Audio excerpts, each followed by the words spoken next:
So let's clear this up. When do you actually get your keys? And what do you need to know so this does not become a last-minute problem?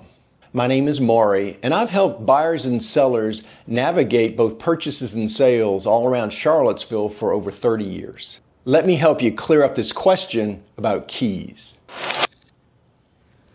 In this video, I'll break down what settlement actually means, why you don't have to wait for recordation, what the Virginia residential contract says about keys, and a real-life example with clients from North Carolina who just closed on their home. So first, let's talk about what settlement actually means in Virginia. Now that the legislature has passed the new law, it's been a number of years ago, we now have the actual language of what settlement actually means in our Virginia Association of Realtors purchase contract. It's spelled out clearly. Here's the language verbatim from the Virginia Association of Realtors contract. You can see settlement means the time when the settlement agent has received the duly executed deed, loan funds, loan documents, and other documents and funds required to carry out the terms of the contract between the parties. And the settlement agent reasonably determines that pre-recordation conditions of such contracts have been satisfied. What that means, in essence, is once the settlement agent has everything in hand needed for recordation and all the contract terms have been met, that's defined as settlement. The settlement agent is whomever the buyer is using to close on their property. And in Virginia, that can be an attorney or a closing company. Okay, the second part of that settlement clause deals with key release. Once again, directly from our contract, possession of the property, which includes transfer of keys to purchaser, shall occur at settlement unless otherwise agreed in writing by the parties.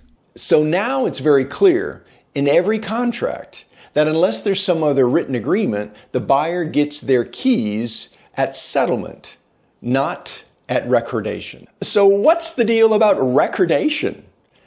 This is where folks could get confused, especially before the law was cleared up. We now know what settlement is defined as. What's recordation? This is when the deed and other documents like a deed of trust are put to record in the local county clerk's office. It's an important administrative step that can happen on the day of closing, but also it can happen up to 2 business days after settlement. Many times, whether recordation happens on the same day of settlement or later will depend on what time of day your settlement actually occurs. For example, most clerk's offices stop recordation at about 4:15 in the afternoon.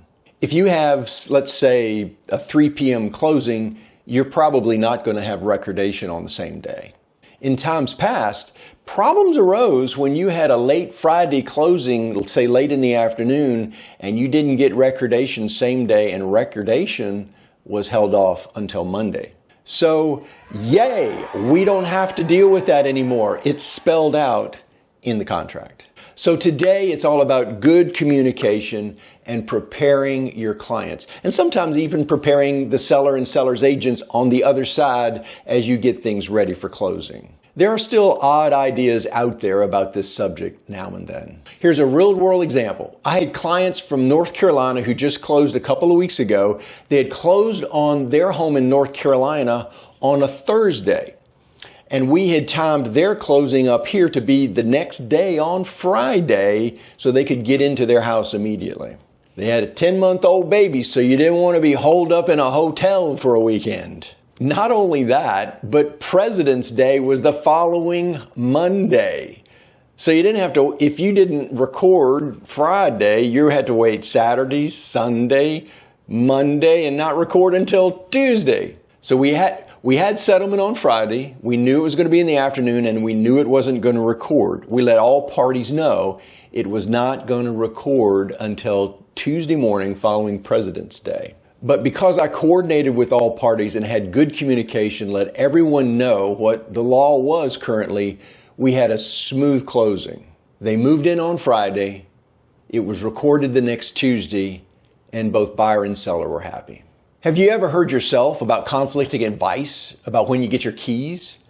Hey, drop a comment below. I'd actually love to hear it if you had a situation like that.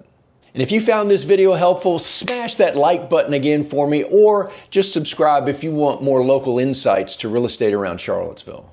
And if you'd like more help on your real estate journey, give me a call, a text, or an email anytime. I'd love to chat with you and get you on a good path right away.